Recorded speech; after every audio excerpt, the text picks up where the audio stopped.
இந்த மிக்சியை நீயே மாட்டிரு ஜாரை, சரியா? திருக்குறள் நீ சொல்லிடு.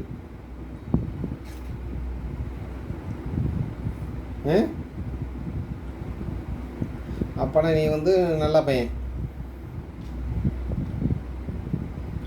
மிக்சி மாட்டிடுவேன். நீ மிக்சி இது மாட்டிடுவேன் கழட்டி மாட்ட மாட்டியா சொல்லு.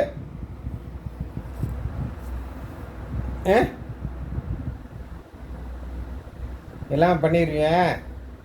சோறு கரெக்டாக சாப்பிட்றியா நீ? சாப்பிட மாட்டியா? எங்கே சாப்பிட்ற? தலையை தான் ஆட்டுற. எங்கே சாப்பிட்ற சொல்லு. சாப்பிட்றா. போட்டு 1/4 மணி நேரம் ஆச்சு. ஜொல்லு தான் வடியுது.